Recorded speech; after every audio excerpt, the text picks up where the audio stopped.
அவர் கருணாநிதி, நம்முடைய முன்னாள் முதல்வர் கருணாநிதி பத்தி அடுக்குமொழியில் சொல்லிட்டு வந்தாங்க. மாண்பு வனத்துறை அமைச்சர் உட்காருங்க. மாண்பு வனத்துறை அமைச்சர் உட்காருங்க. அவர் సార్బా నా సారీ. తమిళనాడు శాసనసభలో తీవ్ర ఉత్కంఠభరిత పరిణామాలు జరిగాయి. ఒకవైపు మాజీ ముఖ్యమంత్రి కరుణానిధి పేరు ప్రస్తావనపైన అసెంబ్లీలో తీవ్ర దుమారం రేగగా ముఖ్యమంత్రి సి జోసెఫ్ విజయ్ వెంటనే స్పందించి సభలోనే బహిరంగ క్షమాపణలు చెప్పారు.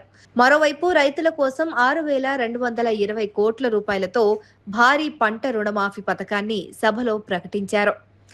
ఆరోగ్య, రెవెన్యూ శాఖల పద్దులపైన చర్చ సందర్భంగా అటవీ శాఖ మంత్రి ఆర్వి రంజిత్ కుమార్ మాజీ సీఎం కరుణానిధి పేరును నేరుగా ప్రస్తావించడం పైన డిఎంకే సభ్యులు తీవ్ర అభ్యంతరం వ్యక్తం చేశారు. அவர் உறுப்பினர் அவர்கள் அடுக்கடுக்காக சொல்றாங்க, திருமங்கலம் ஃபார்முலா இருந்து 2026 வரைக்கும் அதாவது ஓட்டுக்கு பணம் கொடுக்கிற அந்த திட்டத்தை அவர் அடுக்கடுக்கா சொல்லிட்டு வந்தாரு. அவர் கருணாநிதி, நம்முடைய முன்னாள் முதல்வர் கருணாநிதி பத்தி அடுக்குமொழியில் சொல்லிட்டு வந்தாங்க. இங்க பாருங்க, உறுப்பினர் 2026 ஒரு ரூபாய் கூட ஓட்டுக்கு பணம் கொடுக்காம முதலமைச்சர் வந்திருக்காரு. வனத்துறை அமைச்சர் பணம் கொடுக்காம அமருங்க. என்னுடைய காஞ்சிபுரம் சட்டமன்ற தொகுதியில 1500 ரூபாய் ஓட்டுக்கு மொத்த ரூபாய் கொடுக்கல. வனத்துறை அமைச்சர் உட்காருங்க. மாண்புமிகு முதலமைச்சர் அவர்கள் லஞ்சம் இல்லாமல் நல்லதே செய்து கொண்டிருக்கிறார். వనతుறை அமைச்சர் உட்காருங்க. గతంలో ఎంజీఆర్ హయాంలో కూడా ఇలాగే జరిగితే సభ్యుణ్ణి ఎంజీఆర్ వారించారని మాజీ ముఖ్యమంత్రుల పేర్లను గౌరవప్రదంగా పలకడం సభ ఆనవాయితీ అని మాజీ సీఎం ఓ పన్నీర్ సెల్వం గుర్తు చేశారు. முன்னாள் முதலமைச்சரை பற்றி ஒரு விவாதம் இருந்தது. புரட்சி தலைவர் எம்ஜிஆர் அவர்கள் முதலமைச்சராக இருந்த நேரம் அவருடைய தலைமையின் கீழ் இங்கே சட்டமன்ற உறுப்பினராக இருந்தவர் முத்தமிழறிஞர் அவரை பற்றி அவர் பெயரை சொல்கின்ற பொழுது புரட்சி தலைவர் அவர்களை எழுந்திருந்து சபையில் அந்த உறுப்பினரை பார்த்து, கலைஞர் என்று தான் நீ சொல்ல வேண்டும், நீ வாபஸ் வாங்க, மன்னிப்புக்கள் என்று சொன்னார்கள். அந்த மாதிரி கண்ணியமிக்க சபைகள் இந்த சபையில் நம்மளுக்கு முன்னாலே வழிவகுத்து தந்தவர்கள். ஆட்சிய கண்ணியத்தை நாம் காப்பாற்ற வேண்டும் என்று அனைத்து உறுப்பினருக்கும் நான் கேட்டுக்கொள்கிறேன். ఈ వివాదం పైన సీఎం జోసెఫ్ విజయ్ వెంటనే జోక్యం చేసుకుని, మా మంత్రి మీ నాయకుడి పేరును నేరుగా ప్రస్తావించడం పొరపాటే, దానికి నేను క్షమాపణ చెప్తున్నాను అని హుందాగా ప్రకటించారు. உங்க தலைவரோட பேரை மென்ஷன் பண்ணி பேசுனது தவறுதான். அவர் சார்பா நான் சாரி கேட்டேன்.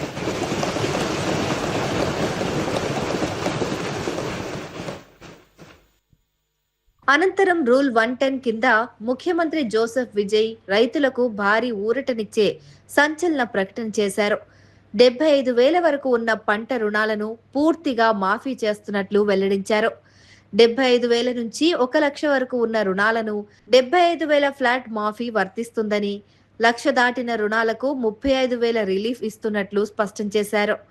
రైతు సంఘాల విజ్ఞప్తుల మేరకు తీసుకున్న ఈ నిర్ణయంతో ప్రభుత్వం అదనంగా మరో 953 కోట్లను కేటాయిస్తోంది. దీని ద్వారా కొత్తగా 1,38,000 మంది రైతులకు మేలు జరగనుంది. மாண்புமிகு பேரவைத் தலைவர் அவர்களே, தமிழக மக்கள் நம் உயிர் என்றால் தமிழக விவசாயிகள் நம்ம உயிர் நாடி.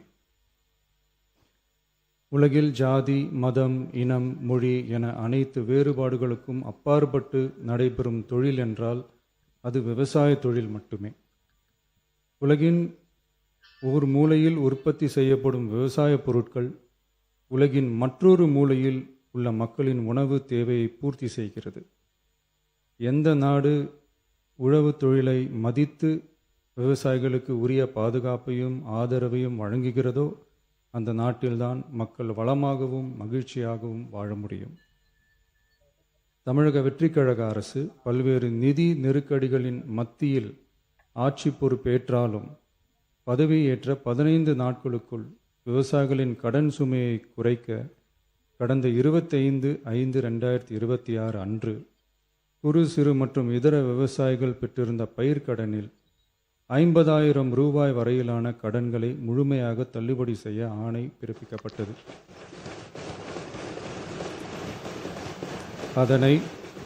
அதனைத் தொடர்ந்து மாநிலம் முழுவதும் பல்வேறு விவசாய அமைப்புகளிடமிருந்து பெறப்பட்ட பயிர்க்கடன் தள்ளுபடி தொடர்பான கோரிக்கைகளை கனிவுடன் பரிசீலித்து நிதி நெருக்கடியான சூழ்நிலையிலும் விவசாயிகளின் நலனை பாதுகாக்க வேண்டியதன் அவசியத்தை மட்டும் கருத்தில் கொண்டு குறு சிறு மற்றும் இதர பெரு விவசாயிகளுக்கு 50,000 ரூபாய் வரை முழு தள்ளுபடி செய்ய அறிவிக்கப்பட்டதை உயர்த்தி ரூபாய் 75,000 வரை கடன் பெற்றவர்களுக்கு முழு தொகையையும் ரூபாய் 75,000க்கும் மேல் கடன் பெற்றவர்களுக்கு ரூபாய் 35,000 தள்ளுபடி செய்ய அறிவிக்கப்பட்டு அதன் மூலம் 14.44 லட்சம் விவசாயிகளுக்கு ரூபாய் 5,932.23 கோடி அளவிலான கூட்டுறவு பயிர்க்கடன் தள்ளுபடி செய்து 19/6/26 அன்று ஆணையிடப்பட்டது. இதில் 31/7/2026 வரை ரூபாய் 5,267 கோடி விடுவிக்கப்பட்டு 13.34 லட்சம் விவசாயிகளின் கணக்கில் வரவும் வைக்கப்பட்டுள்ளது. இச்சூழ்நிலையில் மாநிலம் முழுவதும் உள்ள விவசாய சங்க அமைப்புகளின் பிரதிநிதிகள் பயிர்க்கடன் தள்ளுபடியை அதிகரிக்க வேண்டும் என்ற கோரிக்கையை முன்வைத்து கொண்டிருந்தனர். இதனைத் தொடர்ந்து 7/8/2026 அன்று விவசாய சங்கங்களின் பிரதிநிதிகள் மாண்புமிகு மூத்த அமைச்சர்கள் மற்றும் துறை செயலாளர்களுடன் நடைபெற்ற ஆலோசனை கூட்டத்தில் அவர்களின் கோரிக்கைகள் விரிவாக பரிசீலிக்கப்பட்டது. கடந்த காலங்களில் பயிர்க்கடன்கள் தள்ளுபடி செய்யப்பட்டாலும் அரசால் கூட்டுறவு வங்கிகளுக்கு செலுத்த வேண்டிய தொகை 4 to 5 ஆண்டு கால இடைவெளியில் செலுத்தப்பட்டு வந்துள்ளது.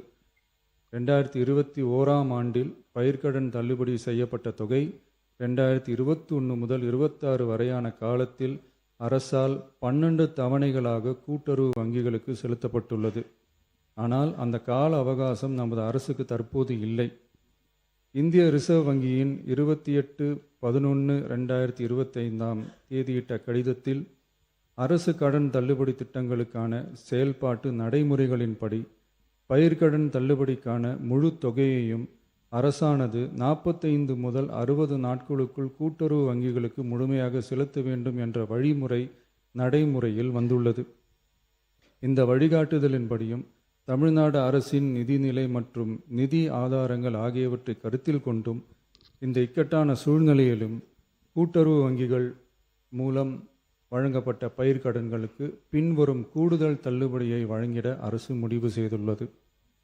75,000 ரூபாய் வரை பெற்றுள்ள பயிர்க்கடன்கள் 100% முழுமையாகவும், 75,000 ரூபாய் முதல் 1 லட்சம் ரூபாய் வரை பெற்றுள்ள பயிர்க்கடன்களுக்கு அதிகபட்சமாக 75,000 ரூபாய் வரையும், 1 லட்சம் ரூபாய்க்கு மேல் பெற்றுள்ள பயிர்க்கடன்களுக்கு அதிகபட்சமாக 35,000 ரூபாய் வரையும் தள்ளுபடி வழங்கப்படும்.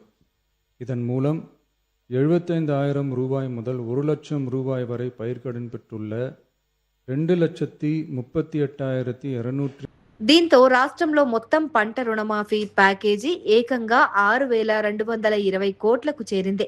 మొత్తంగా 13,34,000 మంది రైతు కుటుంబాలకు రుణ విముక్తి కలగనుంది.